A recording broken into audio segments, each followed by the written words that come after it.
Good morning बच्चों, कैसे हैं आप। देखिए, पिछले वीडियो में हमने संज्ञा पढ़ी थी, लिंग और विलोम शब्द, वचन, विलोम,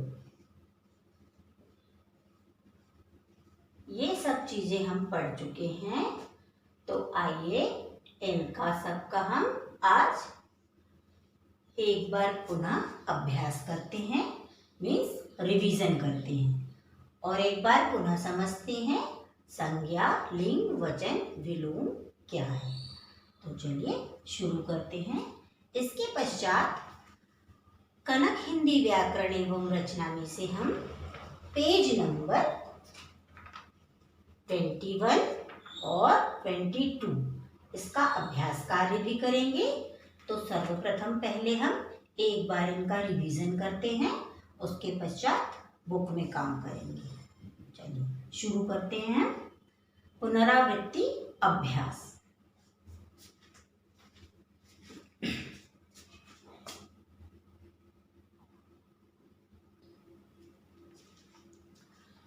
सर्वप्रथम बच्चों संज्ञा,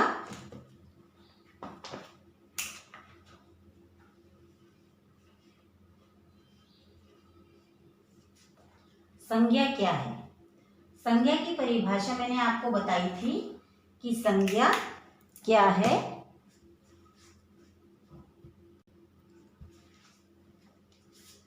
तो हमने बताया था कोई भी व्यक्ति का नाम हो या कोई भी वस्तु हो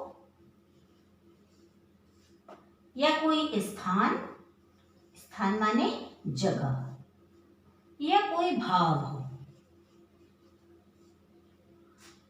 इन सबके नाम को क्या कहते हैं हम? सभी के नाम को हम संज्ञा कहते हैं। ये मैंने बताया था। तो संज्ञा की परिभाषा क्या है?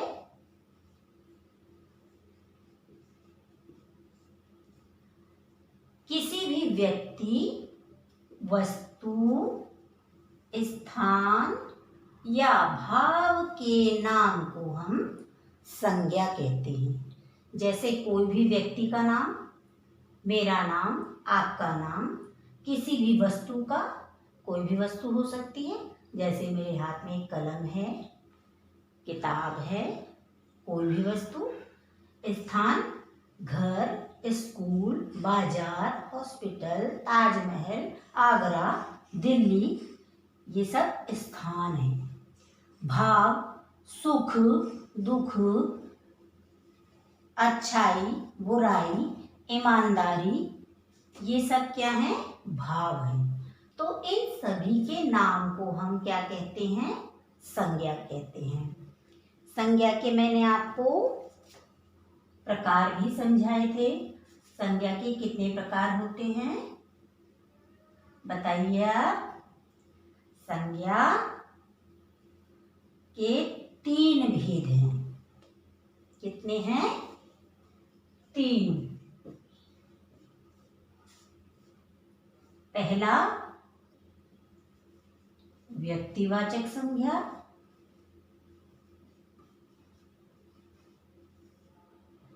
दूसरा जातिवाचक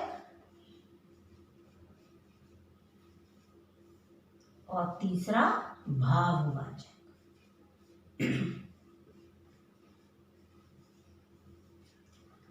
ये 3 भेद बताए थे मैंने संज्ञा के आपको। संज्ञा के कितने भेद हैं? 3 भेद हैं। व्यक्तिवाचक, जातिवाचक, भाववाचक। व्यक्तिवाचक में हमने क्या पढ़ा था? किसी व्यक्ति विशेष का बोध कराने वाले शब्द क्या होते हैं? जैसे महात्मा गांधी,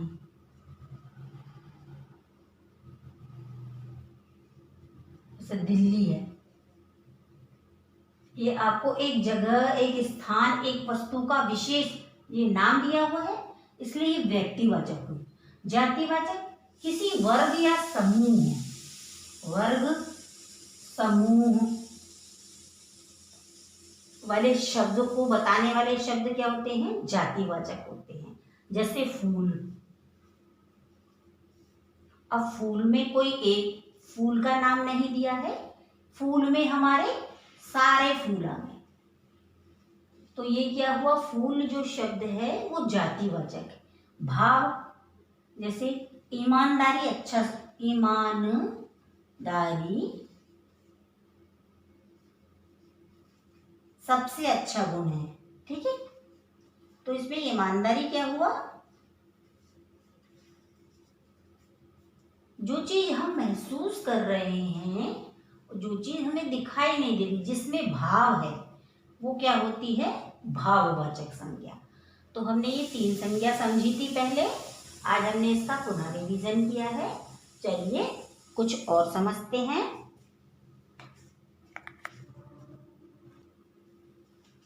देखिए, लिंग मीन्स जेंडर, शब्द के जिस रूप से हमें पता चले कि ये जो शब्द है वो स्त्री जाति का है या पुरुष जाति का है, तो वो क्या कहलाते हैं, लिंग। लिंग के 2 भेद हैं, पुल्लिंग और स्त्रीलिंग।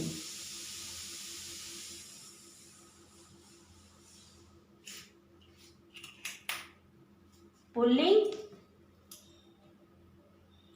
पुल्लिंग में जैसे आदमी, और यहां क्या हो जाएगा, स्त्रीलिंग शब्द। इसमें क्या दिक्कत आ रही है, औरत, ठीक है, आदमी, औरत। तो ये पुल्लिंग शब्द है, ये स्त्रीलिंग शब्द है। तो जो सब पुरुष जाति के का बोध कराते हैं वो पुल्लिंग होते हैं, और जो स्त्री जाति का बोध कराते हैं वो स्त्रीलिंग होते हैं।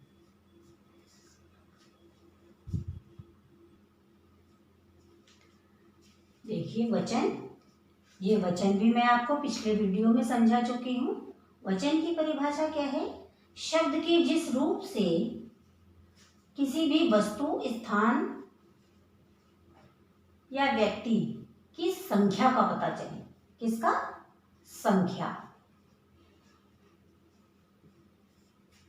कि वो एक है या एक से अधिक है, संख्या का बोध कराने वाले, है ना, बोध होता है। तो शब्द के जिस रूप से किसी भी व्यक्ति, कोई भी वस्तु, कोई भी स्थान की संख्या का बोध कराने वाले शब्द क्या होते हैं, वचन होते हैं। संख्या कि वो एक है या अनेक है, अगर एक संख्या है तो एक वचन होगा, एक से अधिक है तो बहुवचन होगा।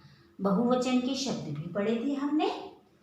अभी मैं आपको बहुवचन से संबंधित अभ्यास कार्य इस बुक में कराऊंगी, ताकि आप एक बार और समझ सकें कि वचन क्या है।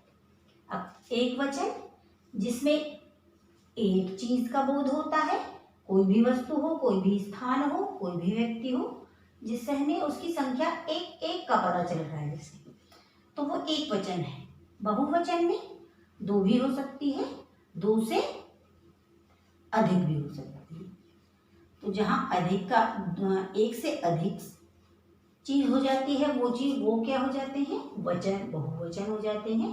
और जहां एक है, जैसे ताला, अब हमें इससे पता चल रहा है कि ताला कितने हैं, एक है। यदि हमने ताले लिख दिया तो इसका मतलब एक से अधिक हो गए, 2 भी हो सकते हैं, 3 भी हो सकते हैं, 4 भी हो सकते हैं। तो एक वचन में एक चीज और बहुवचन में एक से अधिक, 2 या 2 से अधिक, एक से अधिक होगी, 2 भी हो सकती, 3 भी हो सकती, 4 भी हो सकती। तो बच्चों ये है वचन। यदि आपको इसमें फिर भी कठिनाई है तो एक बार मेरा वचन वाला वीडियो पुनः देखें, उसे पुनः समझें, अपने आप सब कुछ समझ में आ जाएगा। चलिए अब हम करते हैं पुस्तक अभ्यास कार्य। तो अपनी कनक हिंदी व्याकरण एवं रचना ये निकाल लीजिए। पेज नंबर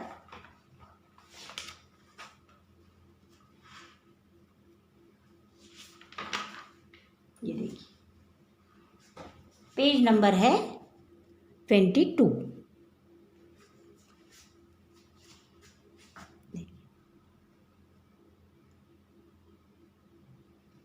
चलिए अब हम करते हैं इसका पुस्तक का अभ्यास कार्य।